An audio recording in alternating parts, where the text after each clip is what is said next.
Biker అనే hero character రాసుకుంటున్నప్పుడు మీ mind లో మొట్టమొదటిసారిగా వచ్చే హీరో ఎవరు? నేను శర్వా గారిని శర్వా గారు. నేను త్రూ విక్కీ అన్న ఫస్ట్ విక్కీ అన్న చెప్పాను, వంశీ అన్న విక్కీ అన్న చెప్తే శర్వా అన్న బాగుంటది అని చెప్తే అలా వెళ్ళాను.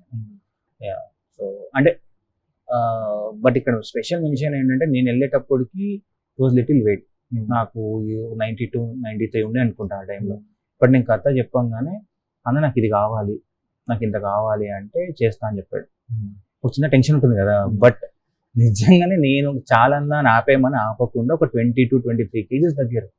అది ఇట్స్ నాట్ ఏ జోక్ అండి. అంటే ఐఎమ్ సో గ్రేట్ఫుల్ దానికి. బికాజ్ నేను ఏం ఇన్స్పైర్ చేశానో నేను మామూలుగానే చెప్పాను, బట్ నన్ను నమ్మాడు. అండ్ ఈ సినిమాకి ఫస్ట్ డే నుంచి లాస్ట్ డే వరకు నేను చెప్పిందే చేశాడు. ఈ రోజు కూడా అభిలాష్ వద్దు అని నన్ను అనలేదు. ఇప్పుడు కూడా ప్రమోషన్స్ కూడా తిరుగుతున్నాడు, బికాజ్ శర్వాని ఎప్పుడు బయటికి రారు. అలాంటి తిరుగుతున్నారంటే కాన్ఫిడెన్సే, సినిమా మీద ఉండే కాన్ఫిడెన్సే. అండ్ ఇంకోటి స్పెషల్ గా ఏంటంటే ఎక్కువ మేము బ్యాక్ లైట్స్ లో షూట్ చేస్తాం, మార్నింగ్స్ ఈవినింగ్స్. ఎందుకంటే స్పోర్ట్స్ డ్రామా అన్నప్పుడు లైట్ ఈజ్ ఇంపార్టెంట్ అండి. నేనేం ఫీల్ అవుతా పర్సనల్ గా అంటే we can control anything but not the light. మనం డెఫినెట్ గా లైట్, బ్యాక్ లైట్ కానీ నేను that's my way of saying films. Morning 5:30కి వచ్చేటోళ్ళు, ఒక అన్న ఈ షార్ట్ కావాలి అంటే వచ్చి కంపల్సరీ నేను స్టనా. మళ్ళీ ఈవినింగ్ ఒక టైంలో అయితే అభిలాష్ సన్ డౌన్ అవుతుందా, సో ఈ నోస్ దట్ పల్స్ పట్టాడు. ఓకే, అది మేబీ నేను చెప్పే స్టోరీ అయి ఉండొచ్చు, నాతో సింక్ అయి ఉండొచ్చు. కొన్ని రోజులు అయితే అది ఒక ఇన్సిడెంట్ జరిగింది. ఫస్ట్ 5 days అనుకుంటా, 6th day షూట్లో నాకు 5:30, 5:45 సన్ రైజ్ ఉండే సమ్మర్ టైంలో. అన్న వచ్చేస్తా అభి అన్నాడు. సరే వస్తాడులే, మనం 6కి వస్తాడేమో అనుకున్నాం. నాకు 5 o'clock ఫోన్ చేస్తాడు వాళ్ళ మేనేజర్, సార్ వచ్చారు సెట్కి. అదేంటి 5:45 కదా అంటే నేను కాల్ చేశాను. అన్న ఏంటన్నా 5:45 కదా అంటే అవి యాప్లో చూసుకున్నా 5:30 చూపించింది సన్ రైజ్ అన్నారు.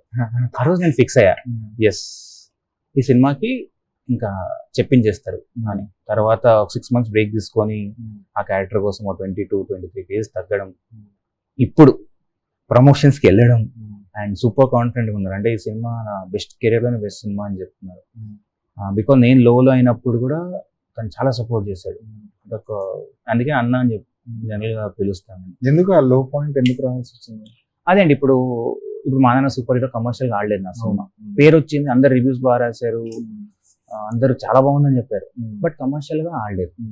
ఆ టైంలో నేను అప్పటికి బైకర్ ఒక 30-40-50% అయిపోయినట్టుంది. అసలు పిలిచి ఒక్కటే చెప్పారు, అభిలాష్ నువ్వు ఫిల్మ్ మేకర్, సో ఒక డౌన్ వస్తుంది, ఇట్స్ నాట్ యువర్ రాంగ్, అది ఆడలేదు అంతే కమర్షియల్, మనం ఏం చేయలేము అని చెప్పి ఎంకరేజ్ చేశారు. ఆ టైంలో ఐ ఫెల్ట్ అరే ఏంటి మనం నమ్మరా, బికాజ్ ఒక లూజర్ ఒక సిరీస్ వేసి వచ్చాను, అది చూసి నాకు శర్వాన ఆపర్చునిటీ ఇచ్చారు. ఆయన అదే చెప్తాడు, నేను లూజర్ చూసి ఇచ్చా అభిలాష్, నాకు లూజర్ నేను పెద్ద ఫ్యాన్ నీకు, అది అంత టఫ్ రైటింగ్, ఆ డ్రామా అంత రాయలేరు ఎవరు అని. అప్పుడు నాకు సపోర్ట్ చేశారు సార్ ఆ లో టైం అప్పుడు, అది కదా నాకు కావాలి. ఈవెన్ ప్రొడ్యూసర్ కూడా ఏం కాదు, ఒక సినిమా కమర్షియల్ ఆడలేదు కదా, బడ్జెట్ తగ్గి ఎప్పుడు ఆ డిస్కషన్ జరగాలి. ఇంకా ఇన్ఫాక్ట్ నేనే అన్నా వంశీని వద్దు ఆపేద్దాం, ఇది చాలా సినిమాకి లేతాము పోదాం పెడదాం. బికాజ్ ఇక్కడ ఎట్లుంటే ఇవి క్రియేషన్లో క్వాలిటీ చూస్తారు. ఈ రోజు ఇప్పుడు ఒక స్కెడ్యూల్ ఇచ్చామనుకోండి, మనకి బడ్జెట్ డిస్కషన్స్ జరగవు. ఓకే, మనకి ఇది కావాలంటే అది ఇచ్చేస్తారు. అది ఏ సినిమానే ఉండొచ్చు. ఇప్పుడు మేము దీంట్లో కూడా ఇండోనేషియాలో షూట్ చేసాం రేసింగ్ సీక్వెన్సెస్. క్లైమాక్స్ పర్టికులర్గా ఒక టెరెన్లో షూట్ చేసాం మేము, ఐలాండ్లో, సుంబావా అని ఒక ఐలాండ్లో షూట్ చేసాం. అక్కడికి వెళ్ళి సెట్ చేసాం, రేసింగ్ సెట్.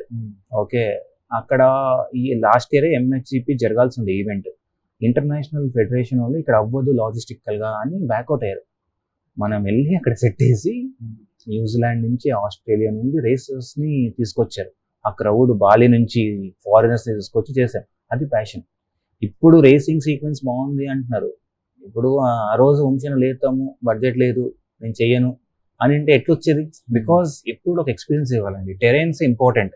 మీకు విజువల్గా రేసింగ్ జరుగుతున్నప్పుడు ఆ టఫ్నెస్ రాకుంటే, ఇప్పుడు మీరు నార్మల్గా రోడ్లో వెళ్ళారు అనుకోండి, అది మీకు కనెక్ట్ అవ్వరు. ఓకే, ఒక బైకింగ్ సీక్వెన్స్ లాగా ఉంటుంది. రేసింగ్ అంటే అలా ఉండవద్దు. Terence important. మీకు MXGPలో రేసింగ్లో చూసుకొని టెరెన్స్ ఇంపార్టెంట్. ఆ టెరెన్ ఎంత టఫ్ ఉంటే మనకంత భయం అవుతుంది రేసర్కి.